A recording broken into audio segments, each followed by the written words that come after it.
Do you know that Tom DeFalco didn't just ruin Spider-Man? What else did he ruin, Dan? Or ruin edited things for what we were just reading, Captain America? No. He also was the writer on a book called The Legion Lost Volume 2, which was one of the worst Legion series either. It went from Fabian Nicienza to Tom DeFalco as writers. Yeah. And I was reminded of that today and had forgotten about that. So if you're looking from a little wrap up from the last six episodes where we had to talk about Cap Wolf. Crap Wolf? Yes, it was brutal. If you're looking for wrap up for the last 6 episodes, I also learned that Tom DeFalco wrote a really terrible Legion series. Thanks, Tom DeFalco. Edit better, write better, do better. I mean, okay. Do better. I just can't handle that right now. I can't handle the mediocrity. It's brutal. Mediocre. Not just mediocre, bad. The Cap Wolf stories were bad. They were entertaining. I thought they were not. I had a great time listening to you read as Cap Wolf. That was entertaining, yes. You mean as a poorly interpreted William Shatner reading as Cap Wolf. Yes. It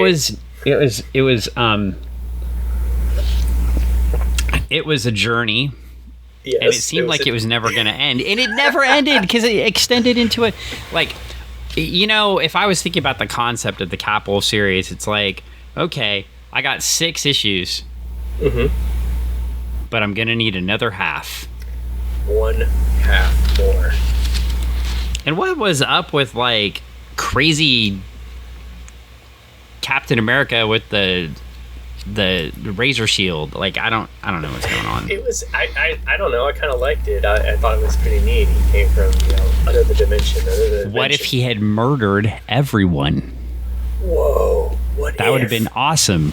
What if he'd murdered Diamondback? Oh no, what would Cap have done? I mean, what would Cap have done?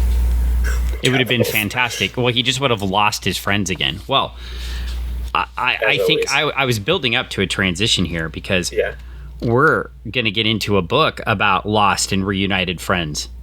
Lost and reunited friends? Yeah. Yeah. We're going a completely different direction on this podcast. We're taking a breather here. I don't know what's to come on this podcast, but right now we're reading Barkham Asylum. That's right. It's a different take for us too, in the sense of we're usually reading PDFs that we can share amongst ourselves, and this time we purchased some books. Yeah, well, you can't see that we're holding up these books, these fine. Greg got me a present. I got him a present. These DC Kids graphic novels, or DC graphic novels. Finally, we're reading something that matches our age range. Yeah. These are new, hot off the press. Hot off the press in June. Well, I mean, I bought them then, and we're finally getting to it now. But well, this is all done by Yehudi Mercado, except for lettered by. I learned how to say Yehudi's name, and the lettering is done by Saida Temofonte. I believe so. I hope that was correct. I'm sorry if it wasn't. The lettering is actually great in this book because on some pages there are page numbers. Whoa, page numbers. Page numbers, not on every page though, because if Yehudi's art goes down far enough, they don't do a page number. So I think this is a happy compromise. I even feel like Brett Wadelli would be happy with this compromise.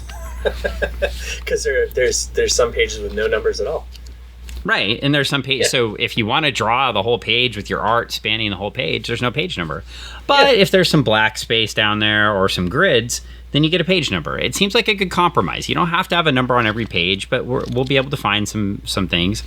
This book's fantastic. I don't think we're going to go through page by page and read this thing. There are 5 chapters. We can give you a nice little synopsis of some of these chapters, give you enough text to learn about some of the characters in here.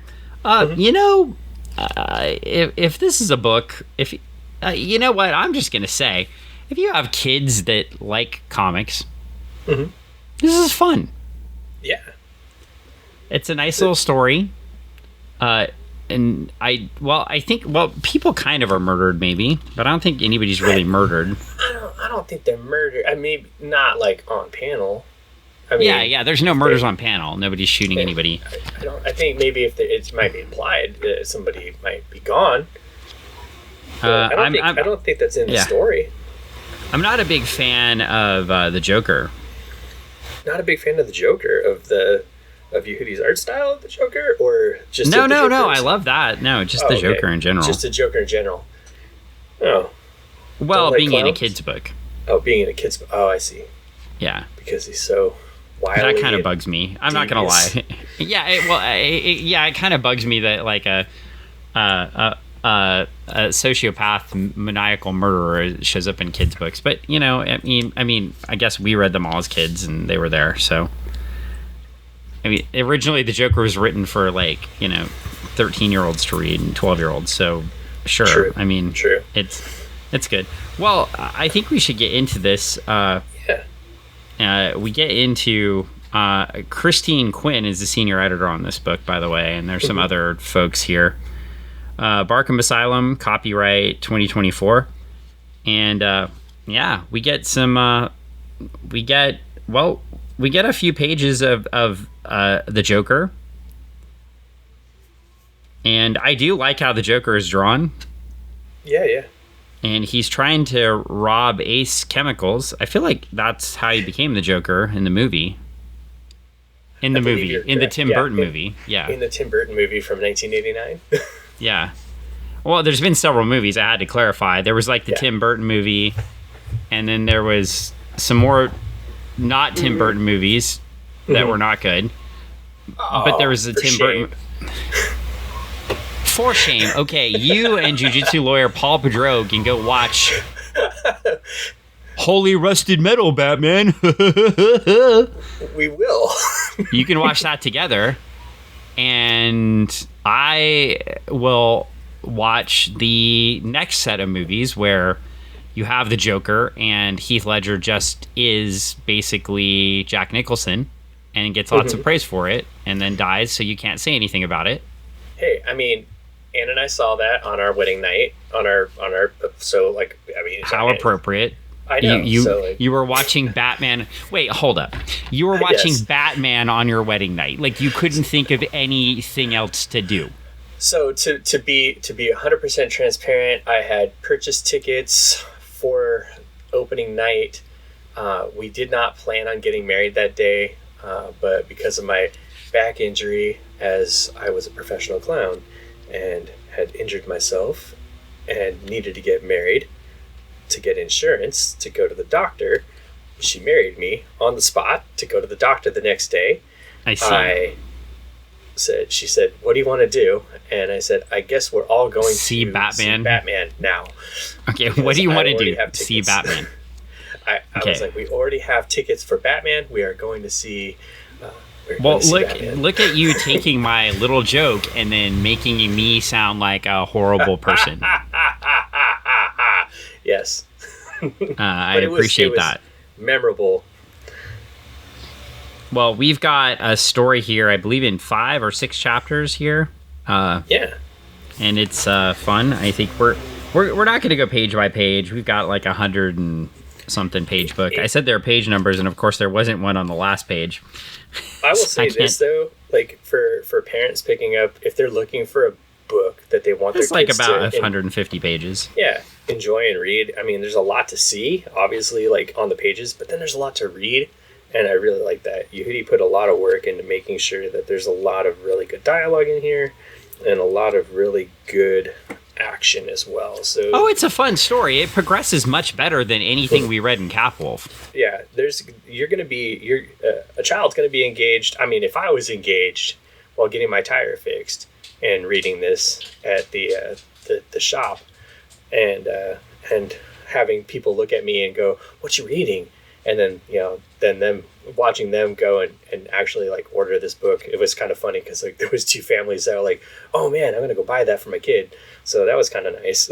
Yeah, no, it's fun. So we start out at Ace Chemical, and before we got distracted with movies, and we'll probably get distracted a lot. Oh yeah, for sure. But we meet Jester and Chuckles, and clown henchman coming out of a clown car. And Jester has green hair, sort of like the Joker. Yeah.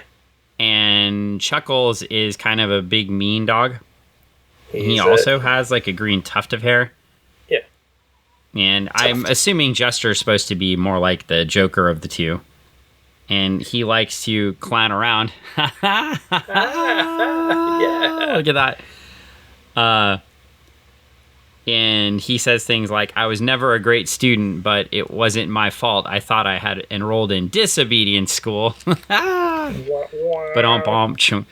kind of like Jester. He's having fun. And Chuckles doesn't like anything that Jester does at all. Nope, not at all. And then we flip a couple of pages, and we meet one of the other main characters here in the book, a blue cat. Blue cat. Who just wants some pizza. And Jester helps the cat. Where's the cat's name? Why am I blanking on the cat's name?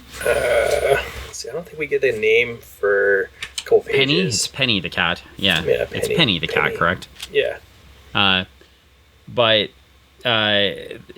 Jester is talking to the cat. The cat helps the cat get some pizza, and then like he's like, oh, my master's entertaining the people inside the factory. And the cat's like, I think your master's bombing the factory, and like things are exploding. Yeah. Jester's a little naive. He's not quite getting the whole like that the Joker is an evil mastermind that murders people. So, I mean, it's fine. It's a kid's book. I guess, like, if I'm going to say something, I already said I kind of don't like. I like the book as it goes on, but it's sort of weird to have the Joker as a premise for a book blowing up a factory in the background while like the dogs are like, hey, that's just my buddy. Yeah, he's just doing some stuff. Yeah, no Come big deal. Hang out. Yeah, I just wonder if Juliet would be like, hey, after I blew up some stuff, if she would smell something different on me, or if she'd be worried. Maybe. Well, anyway, we get into page 15, and the Joker comes out with some chemicals, and he's like talking about a barrel of laughs, and they head back to Clowntown, where you get the party started. That's right. And Chuckles is just letting Jester have it. Yeah. And Chuckles is kind of a jerk. I'm not a big fan. He's a meanie. Yeah, he's just a big mean dog. He's kind of like those mean dogs that were picking on Scooby back in Scooby Apocalypse. Oh, yeah. Oh, that was like Scrappy. Yeah. Those dogs are mean. They were mean. Well, I mean, they all thought they were smarter and stronger than Scoob, and Scoob was like, I'm smarter than you. Well, and of course there were those mean dogs and alpha dogs, too. They were always trying to pick on Buck the dog. Yeah, I mean, we seem to have a dog theme going on. I know, that's why I picked this book. Well, we'll have to read some Crypto Space Canine Patrol. I heard those are great. I think they even pitched those in the back of this book. Oh, boy. Well, anyway, those probably aren't the original Space Canine Patrols. Well, anyway, we do find out the cat's name. Penny shows back up at Jokertown headquarters, Clowntown headquarters. And she's like, hey, you probably should leave. And Jester's like, these are my pack. I can't leave them. Yeah. Penny's really trying to convince poor Jester like to go. Right. And he's just not getting it. No. And then a giant bat plane flies by, and the bat plane blows up the factory. Yeah. I don't know. Well, Jester and Penny go flying, and Penny's a little bit knocked out, and Jester just doesn't want to leave Penny there, and Chuckles is like, we gotta go. Joker and Batman start fighting, and Jester won't leave his new friend. He grabs Penny by the scruff and is carrying Penny through Clown Town while Batman and the Joker are fighting. Eventually, Batman hangs the Joker upside down, and he's quite enjoying that. He's laughing as he's waiting for the police, and he's like, somebody call my mama because I've been suspended. Yeah, there's a lot of that in this book. And Jester's so happy. He's like, he still got it. And Penny's just like waving up her hands in disgust. And then later we see them in GCPD lockup. Apparently there's a special lockup for supervillain pets. Yeah. Well, I mean, yeah, you gotta have a special lockup for them. I mean, it makes sense, right? Like, you know, you've got Arkham Asylum. I guess they're going to Barkham Asylum. It does make sense. Though poor Penny was just caught up in the fray here. Yep. And we see Commissioner Gordon. He's like, officer, are the shackles absolutely necessary? These two hardly look like criminals. And they say, sorry, Commissioner Gordon, one of those other dogs nearly bit Officer Bellamy's hand off before running away. Must have been Chuckles. Must have been. Yeah, so I think we even get Harvey Bullock in here, too. He's complaining about his... He's not named, but he's complaining about his trench coat and everything. And that's chapter 1. So our poor duo is off to pet jail. Supervillain pet jail. And we're into chapter 2. That may be the quickest we've ever covered 25 pages. Boom, boom. Yeah, just like that. Well, we got a lot to do, so... We do. I was liking this. Okay, it's a cute little chapter 1. Yeah. And then we get this guy. Arkham Asylum is a maximum security correctional institution. That's where you've got your Riddlers, your Penguins, your Poison Ivies. While Barkham Asylum is where we keep you, the vicious animals of Gotham's criminal rogues gallery. I had no idea. I had no idea that the Gotham criminal rogues gallery were such pet lovers. They are, Dan. They are. You didn't know that, but they are. They love their pets. Like what would the Penguin's pet be? What do you think? Exploding penguins? Of course. I mean, that's what is in the Tim Burton movie. Yeah. Or maybe, just maybe, a big fish. I don't know. Well, I don't know. Fish. No, I did struggle a little. I will say I struggled a little bit because I'm not the biggest Batman lore person. Like, so you may have to help me with some of the Batman lore. Like, I remember reading the Hugo Strange stuff, but I guess I didn't get it. It was probably like Grant Morrison or something. Which means I'm probably not going to get it anyway. I'm not smart enough to understand most of what Grant Morrison writes. I like the Justice League run, but you know, when he writes things and multiversity, and I'm supposed to keep track of all that stuff. My brain just, you know, I just with all my work in smarts, I don't get it. So you're like, it's too much. Yeah. I mean, it's kind of like watching Inception. It's funny because your take on it is like it's just too much. It's like whatever. And then Mike's take on, like when I talk to Mike about Batman, Mike's like, Batman is boring. He's a rich detective. He's a rich guy who wants to play detective. It's boring, Greg. So well, I boring. do. I've said that before. Actually, I believe I told Sir once, who was our mentor. I said he asked what kind of comics I read, which was a mistake that he made once. And somebody, I think my debate partner Bill was asking me too, and we were talking, and I said, well, if I wanted to read about a depressed superhero who goes around avenging the night, I could just hang out with myself. I mean, that was the one thing for Batman. Like, I think it was me with Spider-Man too. The early Spider-Mans I didn't start reading until now too. Like, I didn't want to read comics about a depressed teenager who was always sad. That was me. You're like, why do I want to read about me with superpowers that's just still depressed because they can do all sorts of stuff? Yeah, I mean, I think that's probably where the team books for me were a little bit better. I mean, you might have a depressed character or a sad character, but it wasn't like the brooding that was happening all the time. Right. I like the brighter stuff. I was going to say, I'm not even that, I know, God, don't strike me down, single fan. But I don't even know that I'm a big fan of Game of Thrones for the same reason, right? Like, everybody just seems to be all broody. Dragon show.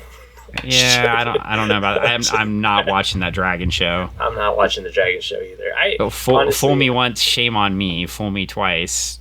Wait, I said that backwards. I said that dyslexic style. I have them all. I just don't. Yeah. Well, Anne keeps threatening that she wants to watch them, and I'm like, okay, if you want to. I mean, it's yeah. Well, Anne's gonna love every character being miserable and sad, and Anne's gonna love Anne, owner of the Retro Emporium on Meeker Street in Kent, Washington, and also married to our fine podcast host and author of several things. Yeah, that'd be Greg. Anne's gonna love. Knowing Anne's gonna love a show with every character has no redeeming qualities. Yeah, it's true. None of them do. Well, one. Hordor. One. The one that went. No. Oh. Bran, but. Bran, yeah. Yeah. The character that gets, spoiler, thrown off a building. Yeah. In the first episode. Yeah. Has some redeeming qualities. Okay. I remember watching that first episode with my mom. My mom just looks at me and she goes, "Yeah, I've had enough of this." Yeah, like, that's when I should have stopped. I was like, okay, let's go watch something else. Well, speaking of fun things to watch, though, where the characters do have some redeeming qualities. Yeah. That was Warden, by the way, Quincy Sharpay. Yes. Who was talking to them. Thank you, Yehudi. Yeah. Back on. Thank you, Yehudi. And Jester's like, he seems nice, and Penny's like, shut up. And there's the whole lineup of supervillain dogs here. We meet clearly the Riddler's dog. Right. And he's carrying a slipper. Mm-hmm. And he says, "Riddle me this. What has 2 wings, hits a ball, and is barking?" Clearly, your dogs, which my dogs will bark soon, I'm sure. Yes. Love the joke. And he says, "Riddle me this. Sorry, what has 2 wings, hits a ball, and is something you do with your eyelashes?" Jester's trying to figure it out, logicking it out. And he's like, "It's my cousin Gary."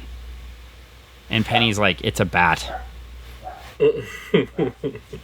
Wow, your dogs are really loving this. Yeah. They think it's hilarious. They love the Riddler. They love Riddler jokes. Well, we meet a couple of other dogs in the yard. It looks like we meet Bane's dog. Mm-hmm. There's another dog that very much resembles Poison Ivy. Oh, yeah.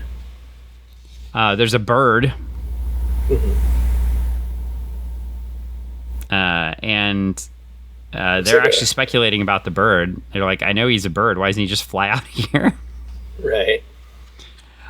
So that's fair. We meet a cat who we find out is Two-Face's cat. Mm-hmm. That's cool. And we meet Niles, who's what is Niles? Is he a frog? I'm not sure. Could be a frog. Could be a. He's got a tail, so maybe he's like a. It could be like a crocodile or something. Well, Flip, Two-Face's cat, seems to be the boss of the jail, and he's like, "I'm gonna flip this. Heads, I make his life miserable. Tails, I make him miserable." Ha ha ha! And Jester continues to be literally oblivious to everything that's going on around him. Like, it's just a happy boy. Yeah, he's a good boy. Just a happy boy. And he does not get put in the same cell. He gets put in a cell all by himself because he's the Joker's dog. and he doesn't get to hang out with Penny anymore. Penny gets put in with the Poison Ivy's dog, so that's cute. And we find out that she doesn't eat cats because she's a vegetarian, which makes sense. Yeah. That's also interesting to me, though, too. I mean, whoa, there goes the microphone. Whoa! That was a no sell right there. Oh my gosh, technical difficulties, folks. Yeah, wow. We're making all sorts of noise right now. All right, so wild. We're going to scoot in closer here to the microphone. Good thing we have page numbers, because you can tell me what page we were on. The page that we're on has no page numbers. We were on previously page 39, and then okay, I'm right there. All right, so all right. we are now back, yeah. And after some technical difficulties, my mic is... I got a new mic stand, which is about as useful as Jester's jokes. So it's... snap. Anyway, Flip is now torturing poor Jester, tells him to move away from the wall, and then is like waterboarding him, sort of. Yeah, he's just dropping water on him. He's not a good guy. It's problematic. Yeah, he's a jerk. But, you know, I will say dog jail seems pretty cool. They wake up, and they get to go to a fire hydrant. Mm-hmm. And then they all get a nice bath. Probably don't like that. Penny is not liking this. No, not at all. They get a flea dip. Mm-hmm. And then they get to eat. Yeah. And we meet Osito, who's Bane's dog. Yeah. So there's that. We meet Fiora, who's... we have already found out is... I don't know if we found out. It's pretty obviously Poison Ivy's dog. Yeah. They tell us. We meet Diamonds. I don't remember who Diamonds is linked to. Don't know. It would be funny if Diamonds was Catwoman's dog. Yeah. I would be down with that. I don't think Catwoman would have a dog, but...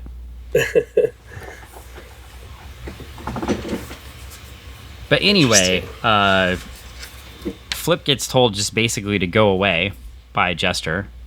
Mm-hmm. And they all are getting onto Flip, and Flip's like running away from everybody. And they're all excited because the big bully in the jail is getting his comeuppance. Flip's getting run out. Yeah. And except for Penny, who's like, it's a messed up thing to do. You've messed up with the really evil cat. Mm-hmm. But it's okay.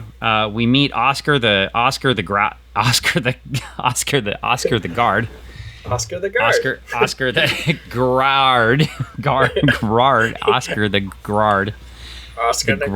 Grard. And anyway, we find out that they're trying to hold a Barkham Asylum talent show. Hey, it's a fun idea. And whoever wins the talent show gets to meet their boss. Huh. That's cute. Okay. Yeah, that's nice. So we're going to do a talent show, and we're going to give the supervillain pet back to the supervillain. Nice idea. Well, we also meet on the next page, Flip has been being manipulated by a figure named Dr. Hugo Mange. Oh, bad guy. And Dr. Hugo Mange has a henchman. Oh, henchman. I'm not going to lie, I never really got, I think I mentioned this before, the Dr. Hugo Strange stories, so that's fine. I believe I read them. I don't think that I got them. But anyway, we meet a new diabolical supervillain here, and we go to Chapter 3. Chapter 3. So what's your reaction so far? We take a little break here. So far, I'm really liking it. I think that the overall, like, the story itself is, like, I mean, it's pulling me through. I like I like how we get to meet the character. We get to meet the characters, and then they get thrown into Barkham Asylum, and you get to meet the rest of the cast and all. And I really liked that the very nice dog Just he's almost like a Forrest Gump dog. He just keeps doing the things he wants to do, and good things happen around him. Yeah. Even while he's in Barkham. That's It's a fair assessment.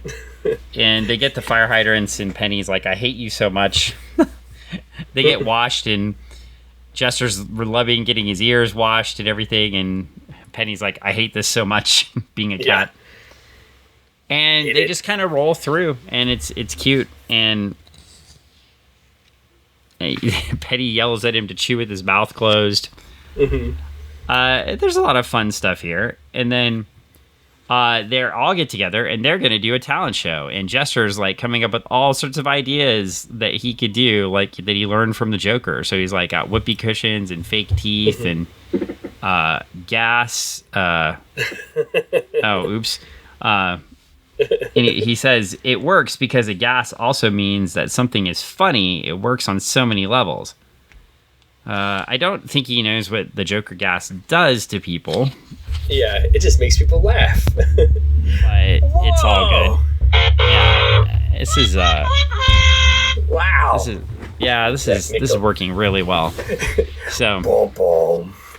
Well, anyway, with all the bang of, I got this new microphone, so it'd sound better. Now it's just crashing just everywhere. The podcast, just so you, the listeners, could enjoy this podcast, and what have you got? Boom, boom. Well, we meet the dogs again. We meet. I already forgot her name. Fiora. Fiora. And is it Fiora? Yeah, I think so. And her person is Poison Ivy, and we find that out. Mm-hmm. And then we meet Harley. Oh, okay. That was... That's Diamond. Diamond. Okay, hers is Harlequin. Harley Quinn, not Harlequin. Different DC characters. Yes, Harley Quinn. One is came from the cartoon and then became super famous, and the other was a Golden Age Green Lantern villain. So very different. But yeah, Harley Quinn. Mm-hmm. It's dog. And then we meet Bane's dog again. My human is Bane. Look at Bane holding his little puppy dog up in a baby thing carrier. Yeah. Aww. I've been thinking about getting one of those for my dog. A little three-legger. Yeah, it's... Oh, well, okay. See, I was going to make fun of your dogs, but now I can't, because, yeah, see, 3 legs. You always have to go to the tripod every time I'm going to make fun of your tiny little dogs. And she's got arthritis in her one front leg, and it's hard for her to get around, so she's, on all this medication, and got to see a specialist and stuff, so a little pooch strap like that makes sense. Well, anyways, after dinner time, we do see some other dogs. Like there's a polka dot dog, assuming for the polka dot man. Yeah. There's a few other dogs. Penny is continuing to make fun of all the dogs. Yes. Penny is kind of mean. She's kind of mean. But also very helpful. So... Mm-hmm. And Penny's very stressed out because Penny thinks the Two-Faced Cat is coming back for them. Right. It's not a good show. Well, the rest of the pets are preparing for the talent show, and they get to hang out with Oscar. It's very nice, They're all getting ready. They later, Jester's outlining the whole talent show. Mm-hmm. He's like, all right, out. Yeah, I've formed something of a pack here. He's all excited. He's got a new pack. Yeah. He's got friends. Yeah, and he's like, the talent show is Sito's going to do the somersault, and Diamond's going to, as a fellow clown who showed me some new backflips, and my friend Flora, not Fiora, Flora, yeah. Like I tell the L and the I, yeah, that Flora does make a lot more sense. That they're not as tasty as the cakes, but make you a lot of energy. He's got a whole plan here. He's folded it up. He's ready to go. And he's going to send it out. So I think Chuckles can find it, right? I think he wants to send it out. He throws a paper airplane. Mm-hmm. And Penny's like, that's not how the mail works. And the paper airplane just lands on the ground by a postal truck. Mm-hmm. He tried. Well, and then Warden Sharpay is sending these invitations to the Barkham Asylum talent show fundraiser out to dignitaries like Mayor Hamilton Hill and Drew Bono, the baseball player, and Vicky Vale. Yeah. Vicky Vale makes an appearance here, of all people. Vicky Vale. Yeah. Yes, and Bruce Wayne gets an invitation.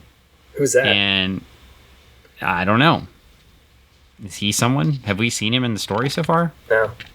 No. But his butler seems very excited about going to this show. Sure.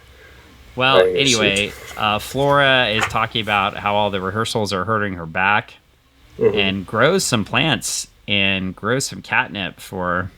to soften Penny's heart, grows some catnip. And we get Penny's origin story. Penny used to hang out in the countryside with this Mr. Fancy Shoes guy. And then one day, now I do know about this story. She runs into a court of owls. Oh no. Owls. Yeah. And those owls run her off the property and she gets lost and then she gets scooped up and then she ends up here and Flora thinks it's a really sad story. And Penny's like, I don't need your pity. Rawr. And then Oscar takes Jester for a walk. And a police drone crashes. This is bad news. That is bad. And Chuckles found the letter. Chuckles found the letter. And he's making fun of Jester. Good boy, buddy. Good boy. You dropped this. He's like, he's lucky your dumb letter never made it to the boss. And he sends Chuckles sends Jester on a mission. He's got blueprints for Barkham Asylum. He's got to go find some sort of super key. Wow. So, it's on a mission. And Jester is like he found his pack, but he wants to go back to his old pack. So he's like, okay, I'll go find the key. I'll go find it. And we get to chapter 4. So, got a new mission here. We got to find a key. We do get Bullock's name here. Yeah, Get back to the Gotham City Police Station. Now, we find out that Bullock wants to go to the talent show, but he doesn't get invited. He's sad. Only Commissioner Gordon. So, and then they're doing all their training for the talent show, but they cancel the rehearsal so Jester can go look through and try to find it. He runs into what is presumably King Shark or... Yeah. Or maybe his shark? Sidekick? Yeah. His smaller shark? Yeah, smaller Maybe it's shark. bull shark? Yeah. Yeah, his baby shark. Baby shark. Oh, God. Baby shark. No, don't do it. Nope. Come on, people, sing along. You know it. You love the song. Baby. Nope. I will just keep talking over you as long as you do that. That is unacceptable. We get we get the plan and we get a nice little layout of the Barkham estate. Yeah. And he's leaving red dots all over the estate to follow him, so it's cool. It has a dining room, he's going everywhere. Little rooms, ghost rooms. There's all sorts of fun things here in Barkham. It's the Arkham estate. It's not just the Barkham. Okay. Yeah. That makes sense. Those Arkhams were a little crazy. A little. A little. Just well, anyway, he finds Oscar, and Oscar's locked up, and he's not a guy anymore. He's a dog. He's a dog. What happened? I don't know. And they're experimenting on Penny. Oh, and there's Hugo Mange. Of course, Hugo Mange is doing weird stuff to people. That makes sense. Oh, no. It's Rat. And Penny is very sassy right now, tied up. Like, maybe teacher's pet didn't pay off for you. Oh, no. And Dr. Hugo Mange sees everything he says. And Penny's like, yeah, we saw you poop in the laundry room, by the way. Pooped. And Jester's like, who is Dr. Huge Mane? And why is he watching me poop? And he's like, we find out it's a secret lab. Secret. And just like when I read the Hugo Strange stories, yes, Jester says, you share it with this poop-watching Hugo guy. He's like, I am Dr. Hugo Mange. And he's like, now I'm really confused. I agree. All those stories were really confusing. And Penny's like, he speaks in third person like a maniac. Well, we find out there's all these screens up there. And Mange, of course, reveals his plan. He says, because I was once a lowly animal like you since the dawn of civilization, I think you're belittling my tenets. Yes, but are underselling my achievements. Yeah, but let's see you operate all this equipment without thumbs. Oh! And Penny is taunting him the entire time. Mm-hmm. Because that's what She's Penny got does. great lines. And then we find out, your old boss, the Joker, he's not such a nice guy anymore, is he? Definitely not a criminal mastermind, right? Penny's taunting Jester now. Mm-hmm. He's like, Jester's starting to finally figure it out with the video evidence.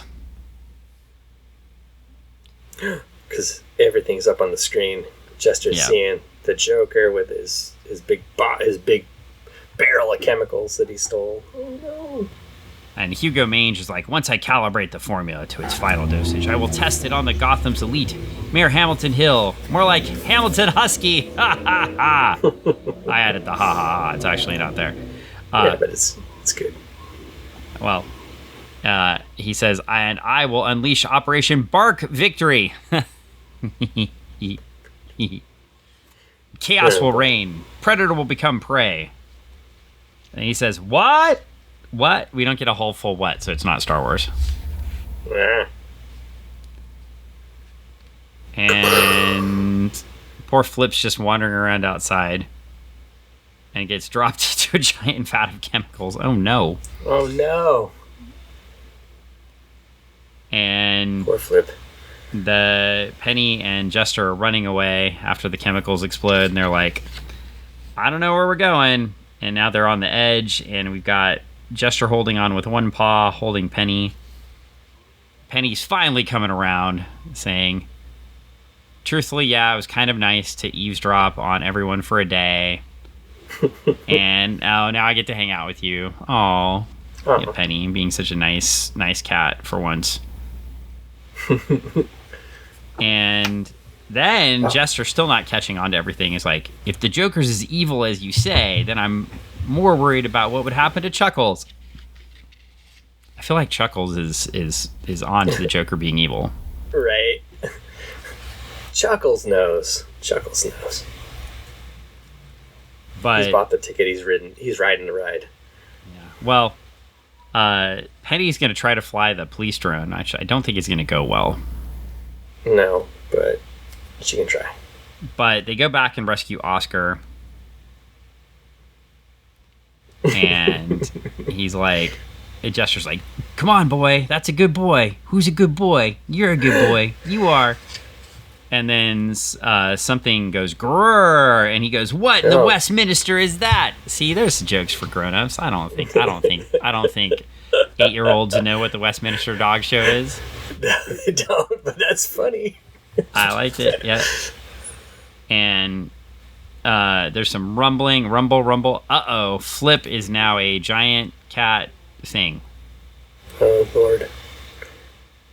And they say it's Flip, and he's a flippin' monster. And now Penny's furious. You bring me nothing but trouble, mutt. He's like, please yell at me later, please. But because Oscar was a human, he has no problem flying the drone. So he's flying the drone away, and everybody jumps. They get on the drone, and Flip jumps off the building and is falling into the moat. Flip has a couple of extra legs too. Legs, yeah. Legs, yeah. Paws. Legs. And they're like, I guess Operation Bark Victory is donezo. Haha. And chapter 5. Here we go. Man, the action. Well, it is. It's fun. So they've escaped. Yeah. They've escaped. And Jester's got the key, so he's gonna go try to break into. And we get a nice sign there, by the way. We can go to Bloodhaven, 3 miles away. Nobody wants to go there. No. Opal City. Yeah. Well, you want to go to Bloodhaven if you're looking at Nightwing's butt, but that's the only reason you go there. Opal City, 120 miles, and Midway City, 728 miles. Okay, we're getting a little map of the universe here. Yeah. And then a sign that says private property this way. Don't go there without permission. Don't go there. Apparently, the Joker just has a private lair over there. It's very nice. Probably. And we run into Chuckles again, and all Chuckles is just like, "You got the key." Good. And now they're having a whole discussion about the Joker. And Chuckles just settles in and is like, "If you don't obey your master, you're a bad dog." And poor Jester's not a big fan of that. Like, he's sad. And he gives him the key and says, "I hope you find your smile again." And then he's back on. And he's not going to hang out with Chuckles in that pack anymore. He's like, "I have a new pack now." Aw. And they all go back. Except Penny is just like, "I don't have a pack. I choose me every time. Bye." See you later. Deuces, gone. Penny takes off, and Jester goes back to Barkham Asylum. So, but first they visit the Bloodhaven impound yard, and they meet Ace the Bat Hound. Yeah. So they don't call him Ace. They call him Ace. Sorry, they don't call him Ace the Bat Hound. But Ace. Very excited that they get to talk to Ace. And he's like, "Ace, I need a favor." And they chat for a second, and we find out they had a past relationship. That's nice. And we sight all these fancy cars driving up to Barkham Asylum to see the talent show, and they're very excited. And we've got one Bruce Wayne and his butler, who is yet to be named in this book, which I'm fine with. We even get Mr. Falcone. Didn't he murder people to create Huntress? I believe so. Yeah, well, you know, we get a lot of Batman lore just randomly showing up. Good guys and bad guys, right? You know, good people. Bad I do people. like we get assigned this as Arkham Asylum this way, Barkham Asylum the other way too, as everybody's trying to get to Barkham Asylum. Right. I mean, this is way better than like a GoFundMe or a Kickstarter, man. This has got the elites coming. The elites coming. Yeah. I mean, like, if we go back, I mean, I saw an article today that was like, which business leaders are voting? What did business leaders say immediately following Joe Biden's decision not to run? And what if we looked at the business leaders here and we decided what they would say? They would go to the dog talent. They would go to the animal talent show. Yeah, I think they would not care about politics, and maybe that's what we should all be doing. They would go. As long as you vote against Donald Trump, I'm good. So it's all right. I'm sorry, listeners, if you're fans of Donald Trump. Greg did not say that. Greg, of course, is a huge fan of Donald Trump. No. Nope. So our podcast is fair and balanced. I think our podcast leans to not that. We're anti. Are you saying that the podcast, like Jester, is anti-authoritarian? Yes. Oh, Jester seems to be going back to the authority, so I don't know. I think our podcast is much like Jester. Jester believes that you should take care of your fellow pets and help them have a better life. Yes. Oh, and have pet talent shows. I agree. Well, I think our podcast is that. No, I would say that we believe in doing things because good things. Good things. Yeah, and giving people rights and stuff. Yeah, that's fine. Doing good things for everybody because that's the right thing to do. That's well. On that note, we go back well, I was to. Gonna say, well, no, I mean, it's just we're here. If you haven't listened to previous episodes of our podcast and you disagree with this, you should go listen to other episodes of our podcast, and then you can disagree with all those other episodes. Right? Oh yeah, that's fair. That's fair. If you disagree with that, yeah, because we talk a lot. You're going to disagree a lot. So if this little segment has upset you and riled your feathers up, yeah. Well, no, Yehudi, no, I'm sorry I brought politics into the review of this book, but we're here. I don't care too much either. Because I think he's. Are you saying he's probably not a big fan of the Magaverse or Comicsgate? I think Yehudi is very much in line with our belief set as well. So, well, good news is we've got their invitation, and Bruce Wayne's very excited. He has a very cool car with lions on it. Whoa! I don't know about panthers. That. Yeah. If those, I hope they're fake. And he's got a bat hood ornament, and he's got a dog ornament. Okay. His Jester has caught a ride on the car. And they're like, oh, you get to go to the special VIP donor parking. That's good to know that Bruce Wayne donates a lot to Barkham Asylum to make sure the pets are taken care of. See, I mean, that's good. Supervillain pet, you can get caught up into some bad things. Not all supervillain pets are like Chuckles, they just seem to get caught in some bad things. Not every pet deserves to be judged for their owner's mistakes. Well, we get Mark Nigma, that was the dog, apparently, and Dr. Edward Nigma. Okay. And he's doing a bunch of cute card tricks, and everybody's very excited, especially Mr. Falcone, or Falcone, or Falcone, which it's weird. Okay. It's like half sleep. Yeah, and then all the other dogs are talking about what they're gonna do because Jester's not there, and the bird flies in. Did we ever get the bird's name? I don't know. It just says he can smell rotisserie chicken. It's got to be the Scarecrow's bird. Yeah, that's fair. Oh, it's Corny, maybe. Yeah. Yeah, Corny. Oh, yeah, his name is Corny. Yeah, that makes sense. Yeah. It's got to be the Scarecrow's bird, right? His name is Corny. Has to be. Yeah, it's got to be. It's got to be. It's Corny. It's like your soundboard, Corny. Yeah. Oh. That was not an invitation. That was not an invitation. It was the opposite of an invitation. I don't even know why I bother. So, they're excited. They don't know how he does all those flips on those chicken legs. And now Flora's like, oh my gosh, we got to come up with a plan B. What do we do? Good news. Jester appears right in time. They're all happy. Boy. Everything is good in the world. And they're ready to do their talent show. We got the frog is doing some tricks in the pool. Oh, that's cool.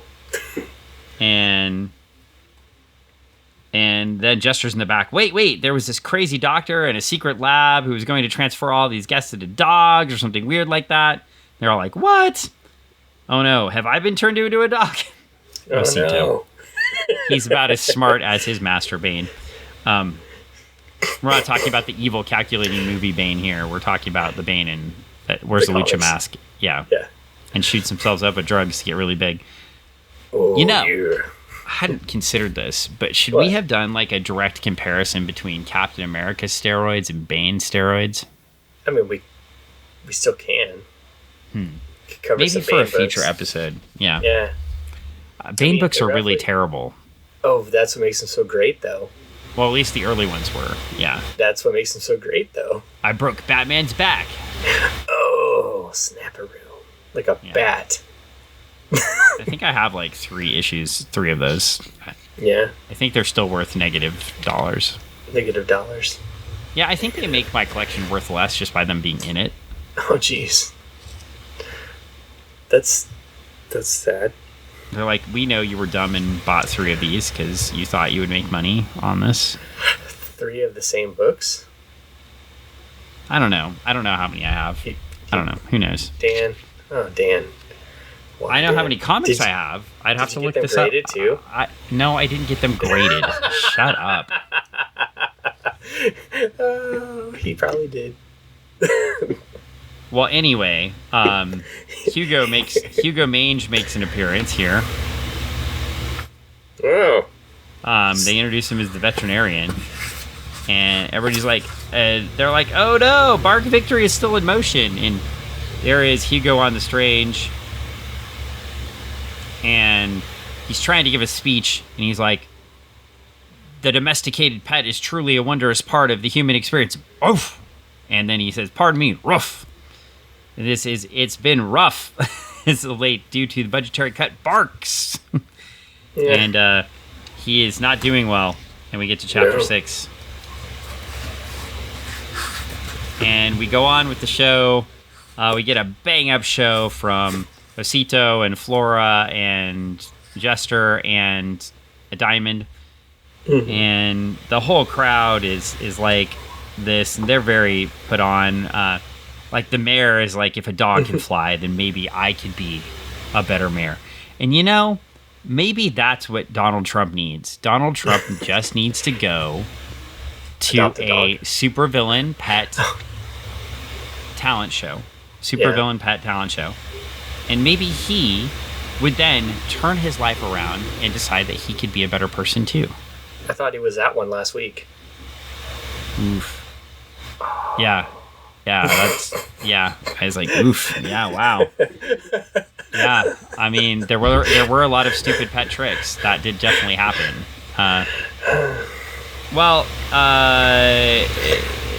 Somebody in the crowd's like, I'm going to adopt 10 rescue dogs. I'm going to rescue 20.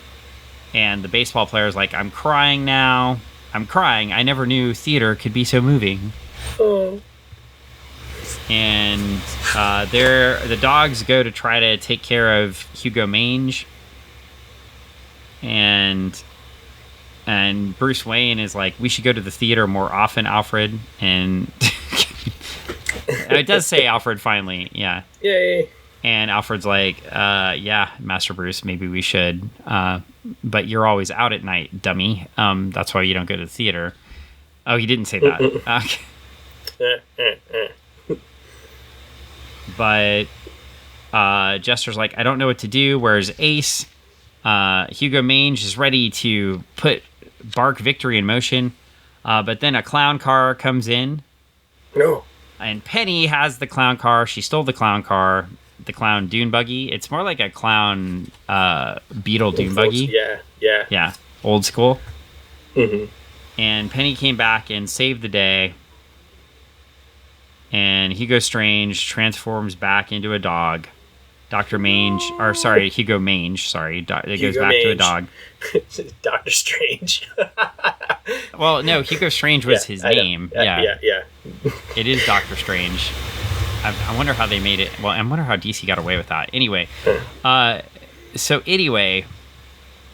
maybe Hugo Strange existed before. Hugo Strange may have existed before Doctor Strange. That's entirely actually possible. Interesting. I don't know. You know what? Before I continue, there's this whole internet thing, and I can look up this information. Okay. Yeah. Hugo Strange. I thought Hugo Strange appeared later, though, but I could be wrong.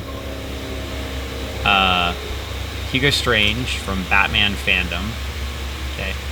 No, it was really early on. I was correct. It was really early. Yeah, I was correct. I thought it was later for a second, but then I was realizing I thought I was wrong. It was in Detective Comics 36, so it was indeed way before Doctor Strange. It was in 1940. Oh. So how did Marvel not get sued? Huh. Oh, it's because they called him Professor Hugo Strange. Professor Hugo Strange. And just like your neighborhood, all the dogs have these vehicles, and they're going to get into the car, and they're going to make a lot of noise in the dune buggy and run away. Run away! And we see some folks, and they're like, stop, and Oscar escapes too. And Jester's driving, and Penny's like, watch out. There's all these people. The warden there, Warden Sharpay, is like, stop. And you're all bad dogs. You're all bad dogs. And Jester's like, there's no such thing as a bad dog. And Flora's like, every rose has its thorns. and she ties everybody up with her power that nobody knew she had except for Penny. And Penny's like, you could have done that any time, like, and she's like, a lady never lets her roots show. And all the dogs escape in the car, and then they get out, and Penny's like, Mr. Fancy Shoes? Is that really you?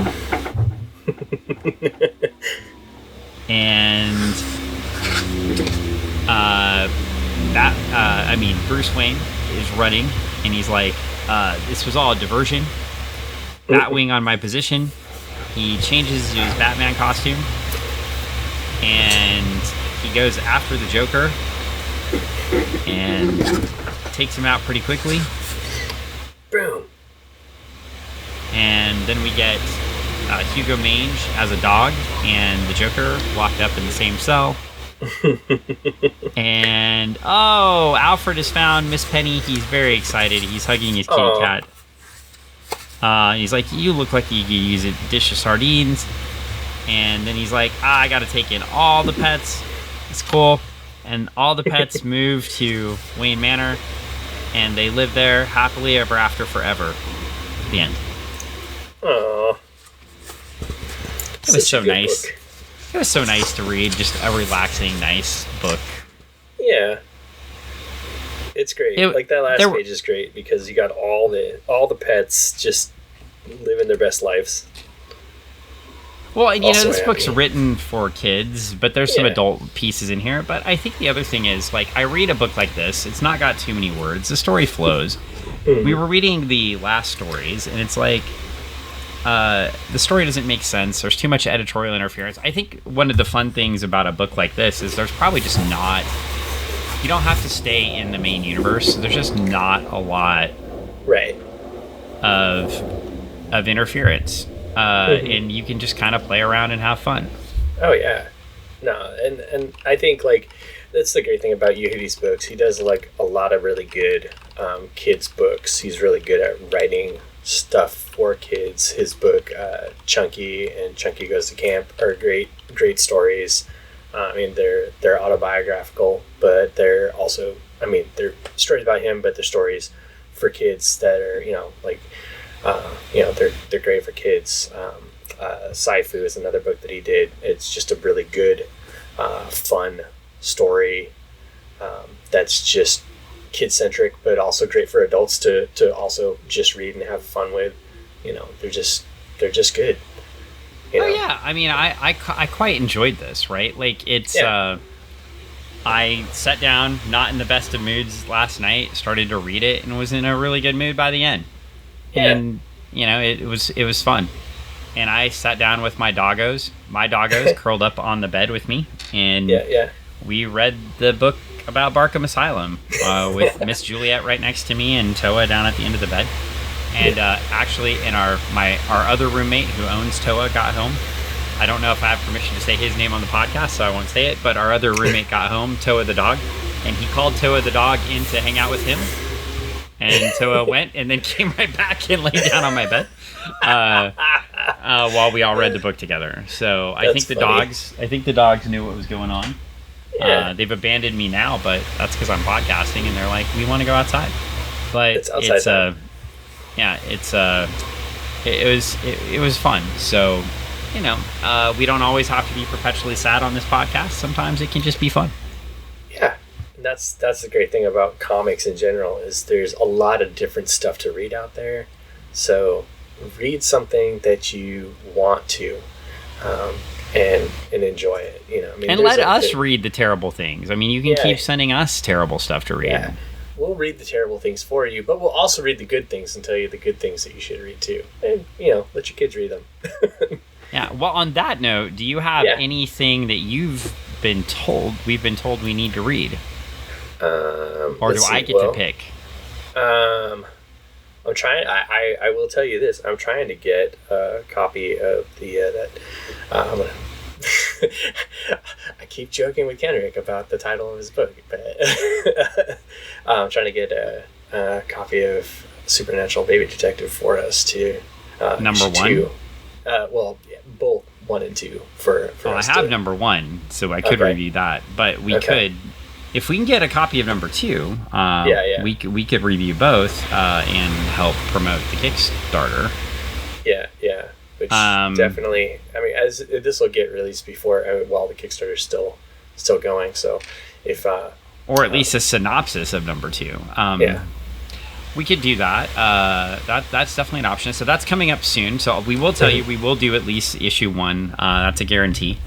And I'll dig through the archives to see what else we might do. I have some fun things here sitting next to me. Of course, I have something we've reviewed before, but I have my Justice League Omnibus number 3 here. Yeah. The challenge with doing things in here, we talked about, is one of the writers of some of the stories we would review, if we reviewed a few in sequence, is a bad guy that went to jail for bad things. Oh, yeah. No. Yeah. So we would have to dance around that a little bit. Yeah. I also have some really interesting stuff here. One is this thing I've never brought to your wife yet, which is right here. What is it? I can't see it. Oh, Retrofan. But I happened to pick up 2 things I thought that might interest you. Yeah. That are comic history pieces. One was fun. Supergirl in the Bronze Age. Oh yeah. We could review some Supergirl stories from right before she gets dead. Yeah. Yeah. Could be cool. That could be interesting. Like we go back and find the headband Supergirls. Yeah. The dogs like that idea. Yeah. Or here's something we've never reviewed but is amazing. I don't know how much we want to get into it, but we could read some James Robinson Starman from the 90s. That'd be cool too. We've done some just some ideas out there. Yeah. We don't have to do any of these, but I happen to have a whole back issues with interviews and all sorts of things about Starman. And of course, if you're not aware and you listen to this podcast, my favorite superhero is Starboy / Starman from the future. But I don't know. Do you have any ideas? I was toss it out there so the listener can let us know. I was gonna say if people also if they enjoyed our review of young readers books, we can also throw in a couple more young readers books, because I have a few of those that we could get a hold of possibly. We could do that. Could throw those into the mix as well. So grab a couple of those. I know a couple other good books to throw in the mix that are not mine, but friends' books that would be good. So we could also just read something terrible. Like if you let us know, we'll do something. So anyway, I just wanted to end the podcast on that note. If you've got something you want us to read, you can message us on the Book of Face X. Yeah. Or Insta. What I've been told is we only do things for where old people post things, so I guess that just means we're old. Because we are. I will tell you this. I had a couple funny interactions with our listeners, and a couple of our listeners have expressed interest in the possibility of joining us on an episode or two to discuss a comic or two. Okay, well, that's entirely possible too. We could make that happen. Also, I went to sorry our podcast was late last week, and it may be late this week too, just so you're aware. You're not going to know, because I went to Amsterdam and Paris, and I bought Greg a book and promptly left it in the basket on a bike. He took a picture. He's so excited. He sent it to me, and I was like, whoa, that's awesome. And then he sent a picture, and he's like, left it in the bike. Yes, the stupid Lime bikes in Paris were broken. Like I said, on the seat fell down, and so I rapidly was trying to change bikes to get somewhere before it closed and left it in the basket. It was the thought that counts. But I also got some Dutch books. Well, I think they're French books in Dutch. So did you only pay for half of it? Yeah, well, they were only a couple bucks a piece, but they were cool. They're like, it was kind of like a Doctor Who sort of riff from the 70s. It's supposed to be one of the coolest things in like European sci-fi. So we could try to read one of those, even though it's in Dutch. I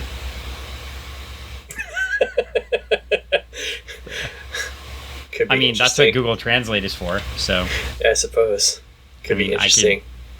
I could snap each page of one of the issues and have the visuals, so we could do that. But anyway, there's some thoughts. I mean, we might as well do something for my trip, right? Like, yeah. So I don't know. Anyway, so there's a couple of different ideas, and there we go. So there's me. I got to brag about my trip. So I guess we should wrap this up. I'm Dan, if you don't know, and I do this podcast with Greg, who's over there. I'm over here. Greg writes comic books like Junior Braves of the Apocalypse and Camp Absolute Zero. It was Camp Launchpad. I almost said the title backwards. And Starlight and all sorts of cool other things. So anthologies and stuff and editing a buttload of books. Things and Greg run a store called the Retro Emporium on Meeker Street in Kent, Washington. We have a lawyer named Paul Boudreau who does jiu-jitsu in University Place at 27th and Bridgeport in University Place / Tacoma, Washington. Go visit him. You can also visit him for his legal needs at Late Night Legal. So there's that. And then he's the one that makes sure that Greg has all his contracts and makes sure we don't do anything too stupid. So that's pretty good nice to have a guy like that in your corner. Yeah, and of course, so unless you have something else to plug, we probably should wrap this up. I was going to say... I almost said Dead Boy Detective, Supernatural Baby Detective. Go to back it on Kickstarter. Supernatural Baby Detective, but I keep wanting to say Supernatural Baby Killer, which sounds so cool. Yeah, well, I keep wanting to say Dead Boy Detectives, which is a different Which I've been watching. It's good. Yeah. I still haven't started watching it, but I've read them in the comics a little bit. But I watched a couple episodes of it. Anne was like, she checked out after 2 episodes. She's like, they keep saying they're in Port Townsend, but it's not real Port Townsend. I don't like it. And she can't deal with British accents, so, you know. But... Well, there is that. Well, I've been watching... what have I been watching? All sorts of things. Oh, I was finishing up Fallout finally. I took a break. Oh, yeah. I did finish it up. It's entertaining. We started... It's a show. The 90s show. That 90s It's a show. It's a show. It's good. And then started Cobra Kai. Yes, I'm also... Maybe we should have a Cobra Kai recap so we can... yes, I'm also watching Cobra Kai. Cast. Thanks for joining us on Cobra Kai Cast. So, Dan, what did you feel about... I've only watched the first episode. We're going to go back in time a little bit. Of season 6. So back to the previous season with Silver. How did you feel? Yeah, we're not going back that far right now. So we're going to wrap this up because I've got stuff to do and you have stuff to do. All right. But so I hope you enjoyed the review of Barkham Asylum. We had fun. We thought Yehudi Mercado was the author, as we let you know, and we thought Yehudi did an amazing job on this book. So, I love the art in here. So, I don't think we mentioned the art, but we're supposed to be wrapping up. So, everything about this book was fun. Thank you, and thank you for leaving me happy today on the podcast instead of sad and wondering why I would continue to read a Captain Wolf book that sucks and has nothing to do with Captain America. And as you saw from the post last week, even in the dialogue, Cable says, "Oh great, oh great," and that's my summary of Cap Wolf. Oh great. I was just gonna say, if you enjoyed our quick run through of Barkham Asylum by Yehudi Mercado, go check out his other books and check out his Facebook page, Super Mercado. Yep. And Twitter as well. So we're now following each other on Twitter. Yeah, check out all the stuff that he does and has done, and go check out his other books. He does a lot of, like I said, he does kids books, but he also does a lot of stuff that's great for the I don't say mature readers, but like the he has a lot of fun other stuff that's like for And Greg is just saying this because he likes his stuff. Like, this is not like a shill. Like, this is like literally. Yeah. Well, it is a shill. Yeah. You love his stuff though. You're shilling his stuff, like not because you know the guy personally or are advocating for him in some special way. Like you've certainly met him and spoken with him, but this is not. This is not like this is just like genuinely. Greg likes his books. I've read like a handful of his stuff, and I thoroughly enjoy it. I wouldn't keep buying his stuff if I didn't like it. So it's like. Well, I think I accidentally bought the Captain Marvel book, thinking it was something else. So. I mean, or the Shazam book. Sorry. Oh yeah, that's all right, dogs. Yeah, so, yeah, he does. He did Shazam. So I mean, the dogs. Yeah, so the dogs are telling us to wrap this podcast up, so we better do that. Right. But yeah, we'll see you next time. Bye.